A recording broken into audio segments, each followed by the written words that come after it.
Ouais, mais on a pris le match au sérieux. Voilà, on voulait repartir sur de bonnes bases. On a bien travaillé, on a coupé aussi, ça nous a fait du bien. On est revenu avec le même état d'esprit qu'au mois de décembre et puis on a bien entamé la partie.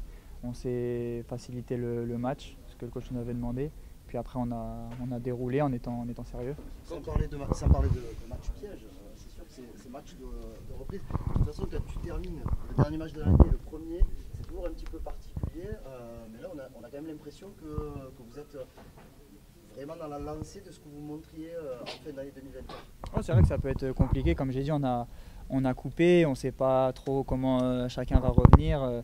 Et tout le monde est revenu bien physiquement, bien mentalement. On avait voilà, envie de bien faire, de bien reprendre le championnat. C'est ce qu'on a montré. Et voilà, il faut garder la tête froide, continuer à bosser. Mais c'est bien d'entamer 2025 de cette manière. Est-ce que vous vous sentez fort, Adrien? On a l'impression d'une équipe en confiance qui se sent vraiment costaud.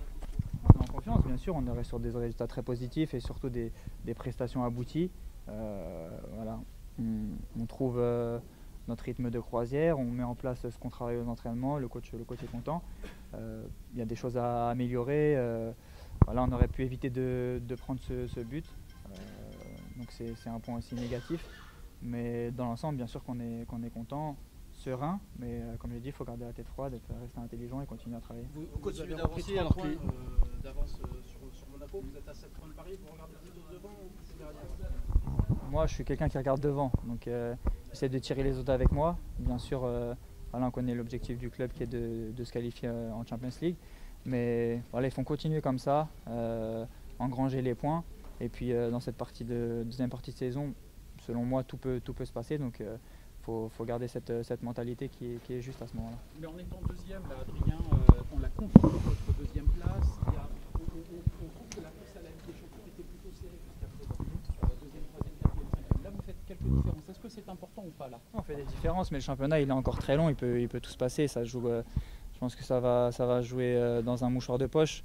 Mais voilà, c'est bien de gagner, de mettre les équipes concurrentes à plusieurs points. Mais voilà, il reste beaucoup de matchs, on le sait, sur cette deuxième partie de saison. Et voilà, ça va être très, très, très joué. Mais on va avoir aussi la Coupe de France. Va falloir être sérieux. Et puis pouvoir compter sur tout le monde aussi. Pas avoir trop de joueurs blessés ou de malades comme ce soir. Mais voilà, on a vu que tout le monde pouvait répondre présent. On a vu que Bilal a fait un super match aussi. Je tenais à le féliciter. On voit que même quand des joueurs cadres ne sont pas là comme Pierre, on arrive à les remplacer et à garder cette intensité, ce niveau de jeu. Donc c'est bien aussi de pouvoir faire participer les joueurs qui d'habitude jouent moins. Ce qui est sûr, c'est que depuis le match de Monaco, on a l'impression quand même que vous avez retrouvé la sérénité. Vous êtes, Quelqu'un disait en conférence de presse, on veut montrer qu'on est les patrons du Vélodrome. Les résultats et surtout le contenu des matchs est quand même beaucoup plus abouti à domicile. Ouais, plus abouti à domicile et surtout face à ce genre d'équipe qui joue un peu plus bas, à 5 derrière, où c'est compliqué généralement de les manœuvrer. Mais on travaille aussi à l'entraînement pour faire face à ce genre d'équipe en bloc bas. Et voilà, ça, on a très bien géré. Donc c'est aussi ça, on voit l'amélioration à ce niveau-là, où par rapport à un match contre Auxerre, par exemple, on avait eu beaucoup plus de mal. On voit le changement de mentalité, mais aussi dans le jeu, c'est flagrant. Est-ce qu'on peut dire, Adrien, que tu te sens heureux ici à Marseille? Alors, je te pose la question maintenant, je l'ai posée il y a 15 jours, mais voilà, on te sent épanoui, tu parles beaucoup sur le terrain, enfin, on voit déjà que tu as un leadership. Est-ce que tu es épanoui ici? Non, je suis épanoui. Après, c'est dans ma nature. Il y a pas mal de jeunes joueurs aussi dans cette équipe. C'est un rôle que j'ai naturellement et que le coach me demande d'avoir aussi. Mais bien sûr que je me sens bien. Le football, c'est ma vie. Je suis venu dans cette équipe-là. Mon objectif, c'est de gagner, de ramener l'Olympique de Marseille le plus haut possible. Et quand ça se passe bien comme ça, évidemment que je suis épanoui. Quand les résultats sont un peu moins bons, bien sûr, ça déteint sur le caractère, sur tout. Et quand ça va bien, forcément, c'est décuplé. Mais comme j'ai dit, il faut garder la tête froide. On est sur une bonne lancée et il faut continuer comme ça. Tu peux juste nous dire deux mots sur le but d'Eli Wahi.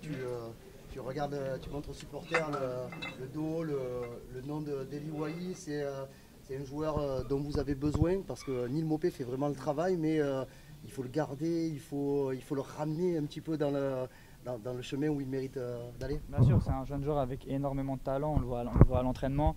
Et je sais que ça peut être compliqué quand on est jeune, qu'il n'y a pas forcément, il est attaquant, il ne marque pas forcément de but et c'est compliqué, c'est là où on l'attend. Mais on sait tous le potentiel qu'il a et c'est un super garçon. Je suis comme ça, j'aimerais bien que ça se passe bien pour tout le monde, que tout le monde puisse jouer, que tout le monde soit épanoui. Malheureusement, ce n'est pas le cas, il y a 11 joueurs qui débutent et tout le monde ne peut pas jouer. Mais voilà, quand Eli rentre et qu'il marque un but comme ça, ça lui redonne du pep, ça lui redonne l'envie, de l'enthousiasme et c'est bon pour lui, mais c'est bon aussi pour le groupe parce qu'on aura besoin de tout le monde. Il y a des moments où il devra jouer et un Eli Wahi en forme, on ne peut pas s'en passer. Tu veux tellement faire plaisir aux autres que tu as fini défenseur central. Ouais, c'est pas un problème. J'ai dit au coach s'il faut jouer 10, 6 défenseur central et que voilà, ça profite à tout le monde, qu'on peut faire jouer des joueurs aussi, c'était l'occasion. Il n'y a pas de souci, il faut impliquer le maximum de monde, que tout le monde se sente bien et on ira le plus loin possible de cette manière. Merci beaucoup.